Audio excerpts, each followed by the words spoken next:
The Initiations of Lyr, a chronicle of Lyr the Cimmerian, Story 1, The Northern Cycle, Story 1, by James McConnell. This is a work of fan fiction born out of love and adoration for the Hyborian Age of Robert Irwin Howard. I firmly recommend you read everything Howard ever wrote. Part 1. In the cold, uncaring northern hill country, a boy kneels by a plow. The field was furrowed and ready for planting. All was well, save for the last few rows, which seemed determined to nick and pit the plow blade. Rocks hidden beneath the soil had to be dug out and moved. It was hard work, and the boy wondered at how the soil kept giving birth to the stones. He knew better than to complain. Stones and gods did not care for the complaints of mortal men. Lyr finished working the latest stone loose from the soil. He lifted it and set it aside so that he could finish his plowing. He took up the reins and swatted them so that the oxen would pull the plow. With another hour's labor, he had finished the rows. Lyr guided the oxen and plow back into their barn, unhitched the oxen, guided them into their paddock, then returned and stored away the plow along with its tack and harness. Next, he shouldered one of the stored bags that were full of seeds. With his digging stick in hand, he walked along the rows and made depressions in the soil. He made sure the seeds would have enough depth and space to grow. As he dug the holes, he silently recited to himself the poems he was being taught by his uncle. These poems were not just the tales of heroes and legends, they were catalogues of the properties of herbs and minerals. They repeated them so they'd be engraved deeper into his memory.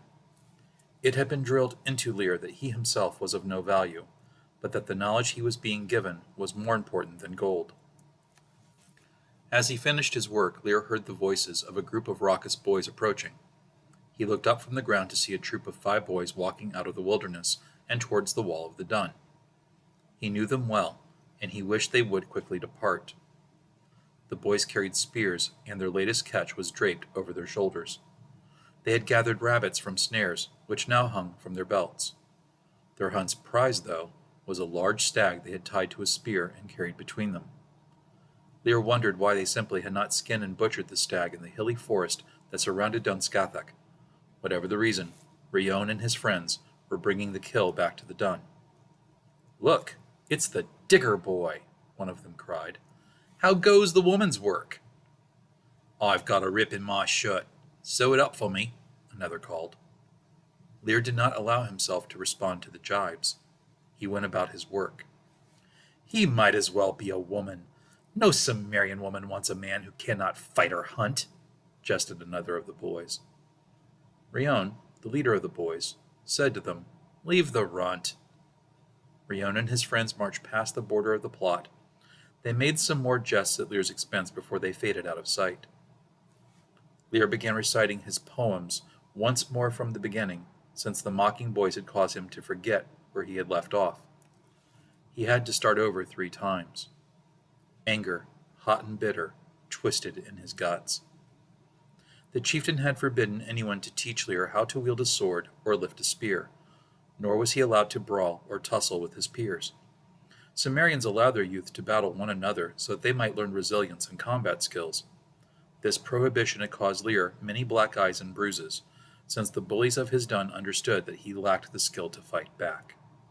Instead of familiarity with the tools of war, he had been taught to cook, to clean, to farm, and to care for animals. He had been taught how to sew and stitch wounds. His days were predictable and tedious, lacking any of the excitement or stimulation boys his age craved. Lyr's routine was always the same. He rose early and cared for the animals. Then Lyr returned to begin the cooking. While the cooking, which was almost always stew and bread, simmered and baked, he would read and practice the scratchy script that served as the Cimmerians' written language. Many Cimmerians could not read, and many of the men considered it unmanly to read too much. If a warrior could read the names on a gravestone or the clan's totems on a border marker, that was considered by many to be enough. The Cimmerians were a bit schizophrenic in this regard, for though they downplayed literacy amongst their men, they also valued poets. The wandering Cimmerian bard was seated in a place of honor when he arrived in a dun, and men of arms sat in rapt attention to his songs and tales. Next in Lyr's schedule was work at the blacksmithy. The entire time he would be pounding iron, he would be required to recite more of his Oyam poem songs. When the days of others would be winding down, Lyr's had only just begun. He would be sent to his uncle to craft various tools at the forge. He was familiar with woodworking and carving. He could tan hides and make leather work. His hands knew the craft of iron. He had learned how to craft nails, horseshoes, and even to repair the weapons of the hunters. Yet, other than to file out a nick in a blade, he had never been allowed to touch a sword. Every night as Lyr walked home, physically tired and mentally exhausted, his uncle would ask him questions. They would be about hypothetical situations in which Lyr was asked to make a decision about who was in the right and who was in the wrong. More importantly, Lyr would be asked to pronounce a solution that would keep the peace between the imaginary parties. Lyr's answers almost always pleased his uncle. He did not know if they would ever have pleased his father. Lyr had no idea who his father was, and this was the cause of the mockery he endured. In the clannish structures of Cimmeria, the idea of being a bastard child was synonymous with that of being a pariah. It was not uncommon for a man who had committed some grave sin, usually cowardice or sloth, to have his name stricken from speech and memory. Lyr conjectured that whatever it was his father had done, the shame of it had filtered down to Lyr as a punishment. He placed his tools away after the planting was done and returned to the house. His mother, Iphi, was waiting for him. She was pickling roots and beets for the coming winter. She looked at Lyr when he entered the home and motioned for him to sit and aid her. He went to wash his hands, but she stopped him. "Just crack the plants for me," she ordered. Lyr nodded and began cracking the green shoots from the beets. He placed them in a bag for animal fodder. He had not been working long before his mother spoke to him again. "The south wall is still unrepaired," she said. He replied without looking up. "There were many stones while I was plowing. I was delayed. I can repair the wall tomorrow." "I see.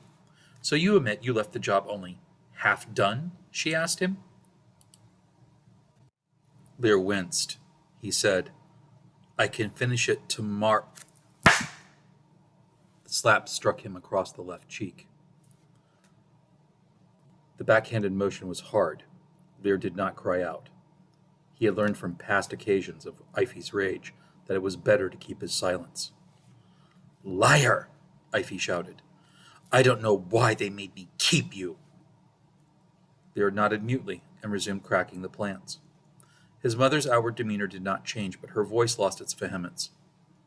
She said to her son, "There is a feast in the dun tonight." Lyr grunted. "Don't you want to attend?" she asked him. "Yes," Lyr replied. He did not wish to be in his mother's presence any longer than he must. The second slap caught him on the other cheek. He turned his head and kept his silence. Iphi hissed, "It is a place for men. You will never be a man, but against my wishes you are attending. Go bathe and put on your good tunic. Your uncle will be here for you in an hour or so." Lyr was puzzled, but he did what he was told. He always did as he was ordered. He walked to the bathhouse and wetted a rag. He washed his face and limbs. Alone, and with no other Cimmerians around the boy to hear, he let himself scream in frustration. Lyr was unsure what he had done to be called to the dun, but he suspected that he was to be punished. He was always being punished for something. He had neglected, or some task he had failed to execute according to his mother's expectations. His mother had never spoken of Lyr's father, but clearly she hated him and his son. Lyr wondered if he resembled his father, and if this could be the source of his mother's hatred. He pulled on his clean clothes and walked back to the house. When he arrived, he found that his mother had placed extra clothes, food, and water in a pile on a table. Atop these were a few scant coins. "Mother?" the boy asked. "Whatever happens tonight after the dun, you will not be returning," said Iphi. "Why?" the boy asked her with apprehension. "As I said, it is out of my hands. A command from the chieftain himself," she replied. She placed a dagger upon the pack. Lyr recognized it as her own personal dagger. Most Cimmerian women carried one as a final defense against being the victim of attackers.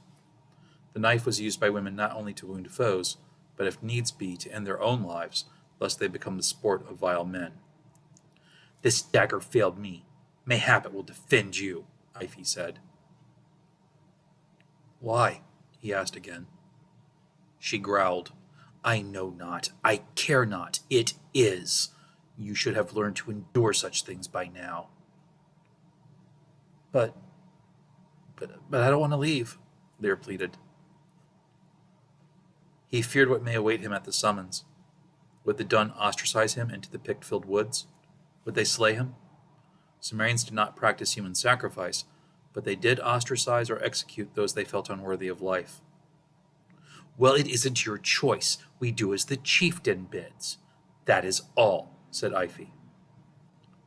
She regarded her son, and he saw nothing but contempt in her gaze.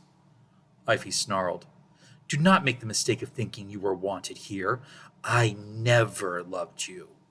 Many times I thought of taking your life, but they forbade me, those men in the hill hall.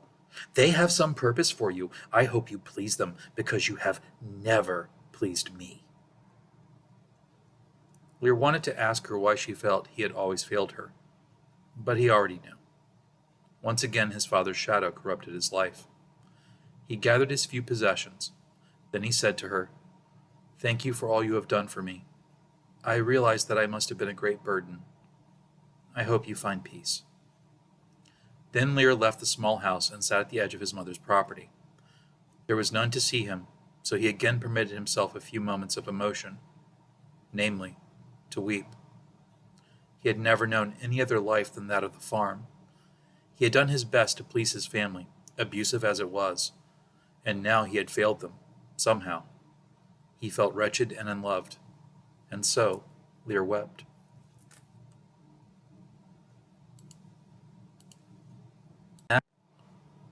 When his uncle, Kinnaid, found Lyr sitting on the edge of the plot, there was no evidence of his sorrow.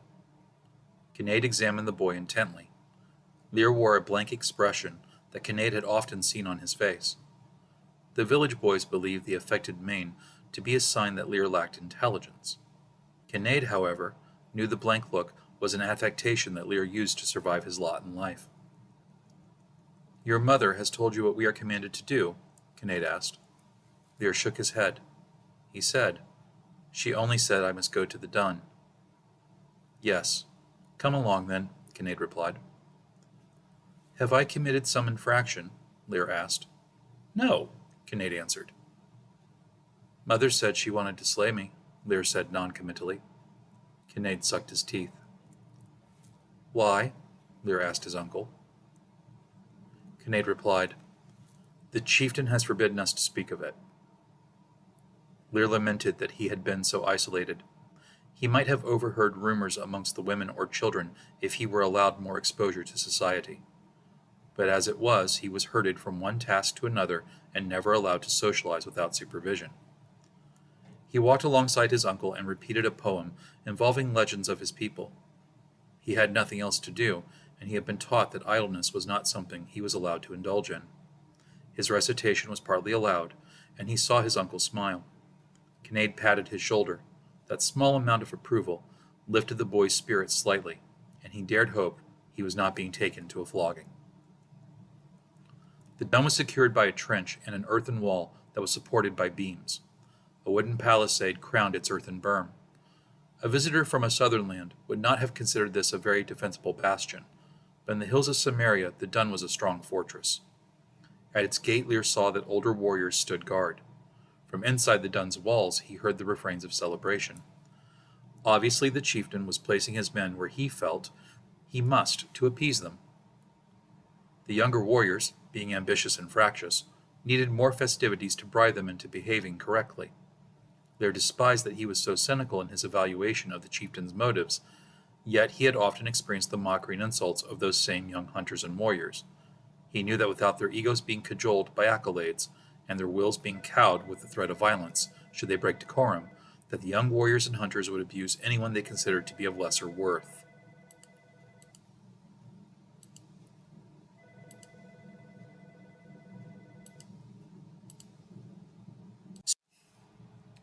As Kinnaid and Lyr walked past the older men, the warriors saluted Kinnaid.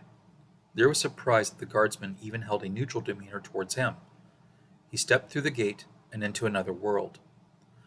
Along a narrow street, Lyr was marched towards the longhouse that sat on top of the hill. Cimmerians all throughout the village were reveling. There were many small fires over which meat was being roasted, people gathered, and ale overflowed from their mugs. Women served their men, gave lusty kisses, and bawdy jests abounded. Young women flirted with young men, and in corners not quite shadowy enough they risked more than flirtation before their parents could separate them. A joy at being alive pervaded every scene that Lyr passed, and he was envious. He forced himself to look away and stare at the ground as he walked. The sight of boys his age, sharing jokes and the attention of girls, wounded him. He feared that it was something he would never be allowed to have. When they reached the longhouse, Lyr noticed that these guards were dressed in their finest clothes and wore their swords at their sides. Torques gleamed at their throats, and they came to sharp attention as Kinnaid approached. Lyr knew that his uncle enjoyed a high station amongst the village, being a skilled blacksmith, but the reaction of the guards was still not appropriate to his uncle's status. "Is my brother ready to receive us?" Kinnaid asked. "Aye. Honored guests are all seated, and the preliminary ceremonies have finished," the guard responded. "Very well. Announce me," Kinnaid said. "I'm the boy?" the guard asked. "Say nothing of him," Kinnaid commanded. The guard opened the door and called inside. Then he declared, "Kinnaid, son of Amr." The longhouse was filled with men and women that Lyr had never seen before. Though his contact with others had been greatly curtailed, he was still familiar with the families and the members of the Dun community by sight. The richest and most honored of the Dun were indeed in attendance, but they were greatly outnumbered by strangers. The people were all finely dressed, and on many heads Lyr saw circlets of rank. The hall seemed filled to capacity with the sons and daughters of Cimmerian chieftains. Behind some there were warriors, standing with poles upon which metal totem animals were emblazoned. Lyr saw the two-headed wolf of the village to the west of his dun, the horned lindworm of the village to the south, the mountain cat of the villages to the north, and many others. His uncle had brought Lyr into the midst of some great event amongst the Cimmerian people. Behind where the chieftain of the Dun sat there was a large wooden carving of the stag.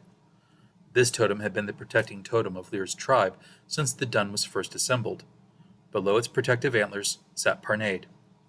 Parnaid had been a formidable warrior in his youth, and even now in his elder years the signs of that youthful strength were evident. His chest was still muscular, and his limbs were still thickly thewed.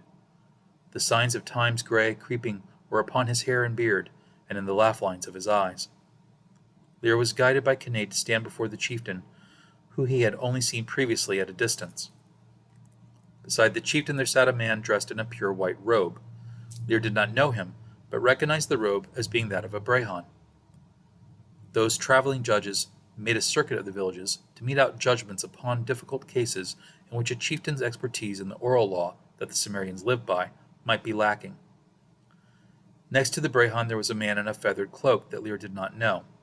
Lyr recognized the cloak as the privilege of a Fili, a bard. The bards also wandered. Given to them was not only the preservation of lore, but the proliferation of news. The bards enjoyed personal sacrosanctity from harm. They often carried messages between the Duns, as a neutral party, as much as they also carried gossip. Many marriages were arranged by the bards. The last person Lyr did not recognize was a Derwid, a priest. As a custom, there were no temples to Crom. He had no cult in the manner of the cults of the southern lands, yet what few priests the Cimmerians had were those recognized to have been touched by the normally uncaring god that sat upon Ben Morg. To them was given the knowledge of how to ward off the influence of evil spirits and foul magic. The Derwids were renowned not only for this paranormal protection, but for their ability to accurately predict the seasonal changes in the futures of men. They knew the secrets of the stars and mathematics. Many Cimmerian warriors sought them for advice, as a Derwid's practical wisdom for living was also well esteemed. With a word, a Derwid could heal a broken spirit, and with the deeds they advised, a man could find his inner mettle or outward fame. Before such esteemed men, Lyr felt the fear of failure shake him again, but he resolved not to let it show upon his face. Cimmerians are possessed of a stoic streak, which has smelted into their spines at an early age. Is this the boy? Parnate asked. It is, my brother, Kinnaid answered. In a momentary flash of insight, Lyr suddenly understood much about his uncle. As a brother to the chieftain, he held many duties for the dun. That duty came with respect. Lyr silently wondered why such a busy man had bothered to train him in crafting iron and wood, or grill him about law. There is a rumor that he is something born of a Pict, or a wood sprite, yet he seems human enough to me. How goes his training? Parnate asked. I believe that he is ready to be examined, Kinnaid replied. We shall see, Parnate replied. The sounds of the festivity in the hall subsided. All eyes were watching Lyr, and he knew not why. It was another doleful weight of unexplained expectations that made him weary. One of the onlookers was a young woman that Lyr, and all the young men of the dun, admired. Her name was Deirdre. She was one of the few youths that had never given Lyr cross words or mocked him. Yet her gentleness was not affection. Lyr had attempted once to woo her, and had been politely and coolly rejected. It had been his only attempt at courtship. He had reasoned that if Deirdre would not have him, then none would, and he had not tried again. It had been easy for him to believe that this romantic isolation was also part of the chieftain's order. Perhaps not directly, but as an unintended consequence of his order, the Cimmerians must have encouraged their daughters to overlook Lyr. Now, as he was about to be tested in some manner, the concept of failing in front of the one young woman he had wished to impress added to Lyr's stress. From another place at the table, Rion and Gabar, both now wearing the swords of accepted warriors of the dun, laughed quietly and pointed at Lyr. They clearly believed that he was going to fail whatever the test might be. When Rion leaned over and whispered something into Deirdre's ear, she blushed, the evidence of her excitement visible even in the flickering firelight that illuminated the hall. A fire of a different kind kindled inside Lyr's heart then, a fire partly born of young envy and pettiness, but also of the indignation of how he had been treated. Lyr may never have wielded a wooden sword to spar, but he could evaluate a person's character and moods. It had been how he had survived his mother's less than tender care. He could see beneath Rion's skin to his heart, and it was a wavering and weak thing full of vile ambitions. The desire to prove himself superior to Rion, at least in some manner, caused his whole demeanor to change. It did not escape the notice of those that were examining the boy. Parnate glanced quickly to where Lyr was trying not to let his own eyes stray. When he saw the display of boorish behavior by Rion, he sighed. Then Chieftain Parnate motioned to the visiting bard. The bard cleared his throat and spoke. He addressed Lyr. Boy, do you know the legend of the duel between Crom and Aymer? I do, sir, Lyr responded. Can you play upon a harp and sing to us of the deed? The bard asked. I can, sir, though I have no harp upon which to play at the moment, Lyr answered. Something in Lyr's manner impressed the Derewid.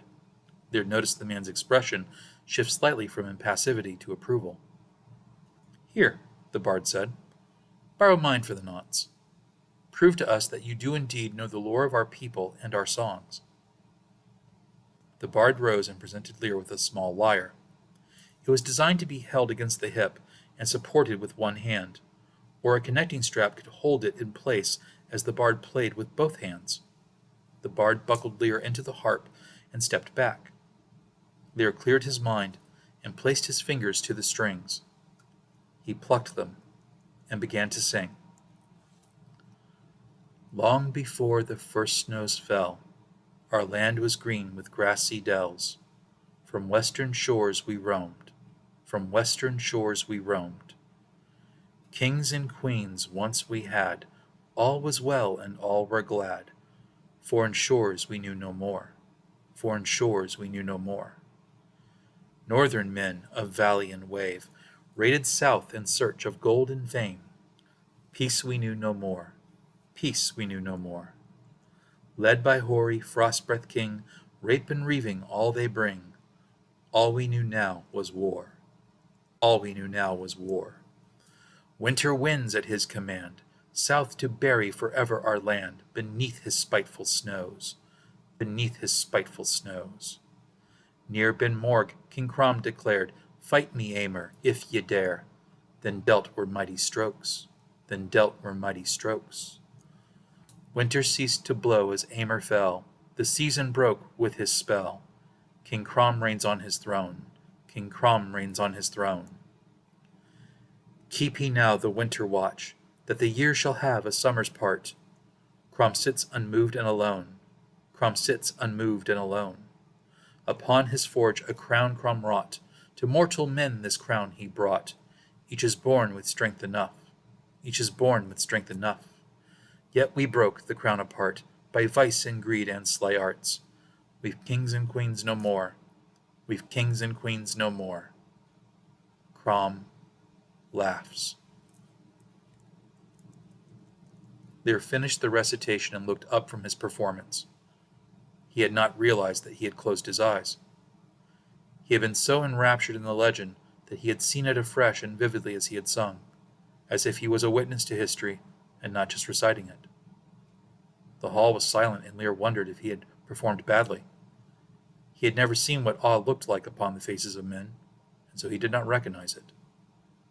Nor did Lyr realize the silence that now pervaded the hall was not of disapproval, but of amazement. The bard approached him and took the harp. He returned to his seat and motioned with his hand to the Brehon. Boy, the Brehon began, pretend you are walking in the wilderness. You come across 3 warriors arguing. At their feet is a dead deer with an arrow in its side. The first warrior has a spear, the second a sword, the third a bow. The first claims that the second has wronged him and taken part of his kill. The second claims that he saw the kill but took only a small portion for himself and not the totality. The third claims that the kill was actually his, for he pierced it with an arrow and it ran, and he claims the first is a liar and a thief who came across the kill and is trying to steal it for his own. They come to you and ask you to judge between them who is in the right. Whom do you choose? None are in the right, Lyr replied almost immediately, and with calm conviction. The audience gasped, guffawed, and a few men groaned in disgust. But the Brehon did not seem offended by Lyr's opinion. Explain your reasoning to us, the Brehon commanded. Lyr responded, The first cannot say how he slew the deer, and it is clear it died from an arrow, not a spear thrust. Getting close enough to stab a deer is nearly impossible, and had the spear been used in a throw, I would see evidence of its wounding. The second is a thief, but at least he is not a greedy one, for he only took enough for himself. The third is the hunter that slew the beast, but should be chastised for setting his trap so poorly that he had to run the animal down for such a distance that he must have lost sight of it, and did not witness the other 2 men nearby. The deer should be divided between the first and the third hunters, with any additional portion that the second needs coming from the portion of the first. Thus, thievery is discouraged, since it did not grant the thieves the full amount of the meat. Yet they will all live to be of service. Greater skill is encouraged in the hunter, so he will not lose his just due later. Though none is happy, none will starve, and none have cause to wound the others, for they have all partially gained. Those that viewed this test of law were once again stunned into silence. Lyr wondered if he had bungled the problem, but it seemed a workable solution to him based on what he knew of Cimmerian law. The Brehon nodded, but said nothing, and then motioned to the Derwood. The Derwood approached Lyr and held within his hands a wooden tablet. The tablet was smooth, and upon its surface there were hash marks. Lyr recognized them as the Oyam, a series of characters that Cimmerians used as a mnemonic to remind themselves of agreements and to decorate grave markers. The Derwoods used the Oyam for recording laws, rites, and important events. Though many Cimmerians could read the Oyam and discover the basic intent of the script, only the Derwoods could read the Oyam in their full meaning. Can you tell me what is missing from this script? The Derwood asked. Lyr viewed the tablet. It was a record of a birth. The birth was that of a son of a woman named Ife, and Lyr mastered his emotions barely in time. He was reading a record of his own birth, and etched into the wood was the evidence that he was the issue of his mother Ife and unknown Asir raiders. The record went on to detail how the boy had been conceived under a strange conjunction of planets and stars, and as such the Derwoods, Brehons, and Bards all recommended that he could not be killed. Lyr knew that such a recommendation was a default order. Parnade could not afford to risk the ire of the Brehons, who might rule against him later, the Bards, who might ridicule him, and the Derwoods, who kept the people calm against supernatural evil. Now he knew why his mother hated him, and the village looked upon him as being wretched. He was the product of a rape by foreigners. To many of the clannish Cimmerians, this meant that Lyr was not a Cimmerian, but an unwanted and abhorrent thing that merely resembled a Cimmerian. Lyr finished reading the tablet, and then examined the letters. There were no missing strokes or errors in the script. He felt there was only one honest answer to the question of what the record was missing. The script was dead, a memory of an event. But for the people that had suffered the events, the memory was alive with emotion. The pain, Lyr replied. He mastered himself and finished. The script fails to speak of the pain, the sorrows, and the evils done to the boy who was not responsible for the evils that created him, nor to the woman that was forced to raise him because none else would have him. The onlookers gasped. The answer was a daring challenge not to Parnade, or those that had decreed the actions, but against the behavior of the Cimmerians themselves. The Derwood, however, was not aghast at Lyr's response. "Why do you believe the pain was not spoken of?" the Derwood asked. Lyr pondered his response for only the briefest of moments. His initial response was to tell them that those that had not lived through the derision and self-loathing he had endured could not understand it, but while truthful, that would be whining, and Cimmerians did not whine. His second thought was to say that the pain had been left out so that the Cimmerians would not have to feel guilty about how they had mistreated him and his mother by forcing her to raise the issue of rapine. Nor could she have given him to anyone else in the dun, as the women likely viewed him as not being Cimmerian enough for good Cimmerians to raise. Cimmerian women were encouraged to give birth often, and it was not uncommon, because of the high mortality rate amongst the men, for a woman to have children by more than one father, yet their fathers were all Cimmerians, so the children were considered to be part of the tribe.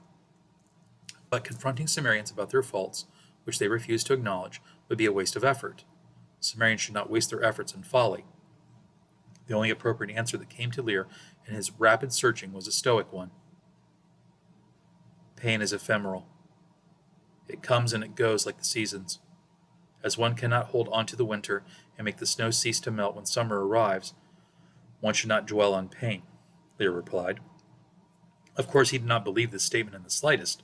At that moment he knew that he would never be able to forgive the clan of the Stag for what it had done to his mother. Had he been given to someone else, she might have found peace in the arms of another man. If the clan would not have accepted Lyr as being a Cimmerian, they could have sold him to the Aquilonians to the south. If they had, it was likely that he would be a slave, but his mother would at least have had a measure of peace. As it was, Ivy had to raise the evil evidence of her trauma, never able to love Lyr or forgive him for a crime Lyr had no agency in. His answer was typically Cimmerian, though, and it pleased the onlookers. He saw many of the nobles nod in approval. They approved, since it was a sentiment that allowed them to ignore many of the plights of their subjects. The women approved, for they heard in the reply a sympathy for the mother that had been forced to raise Lyr. The Derwood looked into Lyr's eyes and saw the truth. Some things, like the winter, cannot be fought and must be worked around. Resolve is what the priest was looking for, and Lyr seemed to possess it. "Can you craft in stone? Can you carve wood and blow glass?" asked the Brehon. "Aye, as well as skin hides and tan leather, shape iron and smelt metal," Lyr answered. "Know you herbs and the passage of stars, and the property of stones?" the Derwood asked. "Every star I know. Such stones and metals as lay in Cimmeria I know well, and I know all that grows and is found in Cimmeria, the wild woods to the west, and the cold lands to the north," Lyr replied. "Can you sew wounds closed and set bones?" asked the bard. "Yes, though I prefer to darn clothing than flesh. The clothes do not complain while I am trying to mend them," Lyr replied. He had not meant it to be a pithy jest. The tone had just escaped him. Yet the remark passed as being a comment on the prideful warriors who, when wounded, mewed like kittens. Each man in the hall knew such an instance and laughed in appreciation. "Know you what is right and wrong?" asked the Brehon. "I know the laws and customs of my people. I hope they are a good guide to what is correct and what to avoid, though I sometimes find them mysterious," Lyr answered. He had wanted to say he found them in error, but prudence dictated his answer. This comment was perceived as being far more poetic and wise than he had intended. The onlookers marveled that the child before them seemed as sagacious as the Brehon who had asked the question. Parnade spoke next. "Can you guess why you have never been allowed to wield a sword or spear, nor been permitted to wrestle or speak a harsh word to any you have been raised with?" Lyr shook his head. Parnade rose from his seat, and in an unprecedented gesture of sympathy he strode to Lyr and placed a hand on the boy's shoulder. He looked the young Cimmerian in the eyes and said, "'Twas not to punish you. Amongst our warring and fractious people there are many grievances. Without those who step between two warring chieftains, or even a pair of quarreling friends, blood can flow. We have enemies enough without making them of each other. So long ago the chieftains of old decided that not all power should be vested in the chief. They divided it up amongst chieftains, brehons, bards, and derwoods. You are unique in that you have all the gifts to be any one of these three men's disciple," Parnade said as he waved towards the three officials that had grilled Lyr with questions. Then he continued, "And mayhap even study with all of them. New times are coming to our land. We are surrounded by those who seek our destruction. Mayhap as Brehon, a bard, or a derwood, you can aid us in keeping not just this dun strong, but all of them." Parnade continued as he directed Lyr towards the men. This time his voice was lower, so that only Lyr could hear him. "Crom gives to all of us the might and will to live our lives as men free and noble. He does not promise to any a life of ease. Yet to those that must suffer, he grants a double portion of spirit, that they might meet their challenges and prevail. Prevail, young man, prevail, and care not about the cost of victory." Other than his uncle's praise, this had been the only encouragement Lyr had ever heard. Lyr found himself wishing that the firm yet compassionate Parnade could have been his father. They sat Lyr by the bard, and introduced himself to Lyr as Taunt. Taunt and the other visiting guests engaged the boy in conversation and treated him fairly. It was a surreal experience for Lyr. Just a few hours earlier his life had been one of constant abuse. Now he sat in a seat of honor, and his fate was leading him away from the town that had despised him. He wished to shed tears for an entirely different cause that had prompted them at his mother's home. Yet he did not. He was given ale and roasted meat, the dinner of a worthy man. He drank slowly and savored the taste. When he placed his flagon down, a serving maid came and filled it. She touched Lyr's hand as she handed him the flagon. He flinched from her touch, as he had not been expecting it. The girl was mystified by his reaction. Lyr recognized her now as Eidig. When he had been 9 years of age, and she had been 11, Eidig had been part of a group that had thrown stones at him. Lyr glared at her, sudden anger and shame contorting his features. "It's all right, girl. Go and serve another. He's not himself," Taunt interrupted. The girl departed, and with each step her anger escalated. She could not understand why Lyr would be cross with her. To her, nothing had happened, or had happened so long ago it should be forgiven. Eidig could not know that for Lyr, each injury he had endured was not something in the past, but something still occurring in the present. Lyr turned his face and gazed at the floor.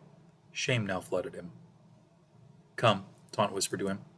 He placed his hand on the boy's shoulder and guided him out of the hall to a smaller door on the side of the building. This required them to walk behind the seats of the guests. As they did, they passed by where Deirdre and Rion were sitting. The young woman smiled at Lyr and lifted her flagon to him as they passed. Lyr was unsure how to read the gesture, since his overreaction to Eidig's touch had caused him to doubt himself. He nodded, feeling it the safest thing he could do. Rion's gaze, however, was steely, and sneered as Lyr passed. "You are still a bastard half-breed," Rion said softly, "fit only to sing of heroic deeds, and never to do them yourself. Go far away from us and never return." Lyr's composure broke. Before he realized what he was doing, he had scooped up a clay flagon and smashed it across Rion's face. The blow was vicious, and Lyr found that every iota of his physical power unleashed itself in the assault. The flagon caught Rion in the nose and along part of his cheek. There was a crunching of bone as the nose broke beneath the furious clay.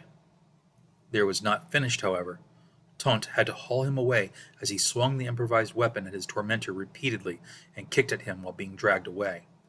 A scream, primal and honest with its rage, sounded from his lips, and even the experienced warriors shuddered from being startled or closed their eyes to avoid seeing the scene out of sympathy. Rion did not stand to draw his newly earned blade, nor did he move to defend himself. He fell against Deirdre and bled over her fine dress. He mewed like a babe. He wailed about being blinded, not realizing it was simply ale that had soaked into his eyes. Lyr's outburst may have been childish, but it was forgivable given all that he had been denied. Rion's display was lacking the stalwart behavior expected of Cimmerian warriors. Lyr had, unknowingly, performed his first bardic satire. The story of Rion shaming himself was spread upon every wind that parted from the hall. Taunt dragged Lyr outside the hall and pushed the boy against the wall of a home. Lyr fought him, growling and screaming with rage like an angered wolf. Taunt let the boy vent his frustration. When Lyr had finally expended his rage, the tears came. "It's okay, boy. You've earned it," Taunt said. He let the boy cry out his anger, shame, and frustrations. Lyr was shaking now. The adrenaline was wearing off, and the boy would soon feel himself being exhausted. In a small voice, Lyr asked, "Did I kill him?" "Worse. You shamed him. Made him less pretty, too. I'll bet you broke his nose." Taunt said. "Good," Lyr hissed. "He can't touch you anymore, you know," Taunt said. "What?" Lyr asked. Taunt replied, "Whether you become a bard, Brehon, or Derwood, he can't touch you. You are now of a higher station than he in many ways. It will burn like a hot coal in his guts knowing he can never harm you again, or compete against you again. But you will need to let that swing of yours be the end of the rivalry. You cannot strike him again. Do you understand?" Lyr nodded. "I'm going to let you rest here. Don't wander off," Taunt said. Lyr nodded again. Taunt left the boy there and went back into the longhouse. Lyr closed his eyes and tried to concentrate on the night wind upon his skin. The wind was cool, and soon he was relaxing. He was alone for a few minutes before the door opened and Deirdre stalked out. Her once fine garment was now soiled with blood, ale, and snot stains. She approached Lyr with angry, stomping steps. She paused a pace from him and cleared her throat. "I am sorry about your dress," Lyr said. "My dress? You're worried about my dress? You could have killed him," Deirdre exclaimed. "Doubtful. I am a hopeless weakling, remember?" Lyr asked bitterly. "I never said that," she quickly defended. "But you believed it. That's why you chose to keep Rion's company rather than mine," said Lyr. "Is that what that assault was about? That I chose to court Rion rather than you?" Deirdre asked. Lyr hissed. "No, I hit him because he was being an ass. He has been an ass. He has been a violent ass, and he and his friends have beaten me because they knew I could not beat them back. That assault was about once, just once, showing him that I am not a dog for him to kick." And he glared at her directly and accused. "That you kept the company of a thug rather than mine says nothing about my motives and everything about yours." Deirdre went to slap him. Lyr turned his cheek. "Go ahead. All of you have made me used to it," he dared her. Her hand fell to her side. Guilt proved to be a heavy thing. "You and every other maid chose men like Rion because they carry the promise of property and social station. Each one of you ignored me. Tell me, where in the chieftain's order was it writ to mock me, abuse me, and behave as if I was not a kinsman?" Lyr hissed. Then he asked Deirdre, "Where was it commanded that none of you be my friends?" She tried to near him, her heart heavy with the need to redeem herself of her guilt. Deirdre opened her arms to embrace Lyr. Maternal or sartorial instinct commanded her to comfort and soothe him. But the abuse Lyr had suffered he wore now, not only as scars, but as thorny armor. Lyr fired one last jibe at her. "Parnay did not command you to ostracize and belittle me. You did that on your own. I'm I'm sorry, Deirdre began. But before Lyr could fire another insult, a horn sounded and died, followed by the howling of many shrill and foreign voices. An explosion of flame and sound erupted on the roof of the house by which the two young people argued. As Lyra fell forward, the air was filled with flying rocks and whistling arrows. The dun was under attack.